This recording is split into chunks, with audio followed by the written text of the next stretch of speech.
WhatsApp guys, it's me Mahi Mallick and welcome to my new blog. এখন আমি রয়েছি হলো গুলশান 2 শেফস টেবিলে। তোমাদেরকে এই রেস্টুরেন্টটি আসলে আজকে ঘুরে দেখাবো। So let's start it. এটি গুলশান সেন্টার পয়েন্টের দ্বিতীয় তলায় অবস্থিত। আমরা এখন ফার্স্ট ফ্লোর থেকে সেকেন্ড ফ্লোরে উঠছি। সো আপনারা আমার সাথে থাকুন। এটি মূলত একটি আধুনিক ফুড কোর্ট বা ফুড হল। এখানকার পরিবেশ বেশ খোলামেলা এবং সাজানো এবং গোছানো। পরিবার বা বন্ধুদের নিয়ে আড্ডা দেওয়ার জন্য একটি দারুণ জায়গা।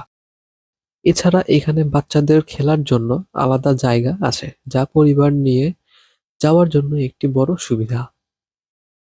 এটি কোনো একক রেস্টুরেন্ট নয়, বরং একটি ছাদের নিচে অনেকগুলো বিখ্যাত ফুড ব্র্যান্ডের সমাহার। এখানে দেশি বিদেশি সব ধরনের খাবার পাওয়া যায়।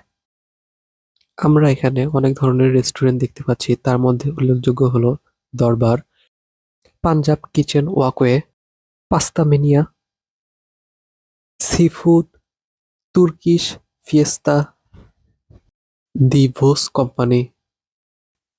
তাছাড়া আরও রয়েছে এশিয়ান, চাইনিজ, পাকিস্তানি, ইন্ডিয়ান, দেশি খাবার, তুর্কিশ ইত্যাদি সহ আরো ভিন্ন ধরনের রেস্টুরেন্ট।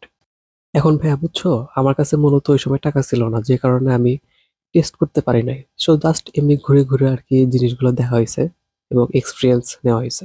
যেহেতু এখানে বিভিন্ন ব্র্যান্ডের দোকান রয়েছে, তাই খরচ নির্ভর করে আপনি কি খাচ্ছেন তার উপর। সো গাইস, আজকে এই ভিডিও ছিল এই পর্যন্তই। আর থ্যাংক ইউ ফর ওয়াচিং। আল্লাহ হাফেজ, বাই বাই।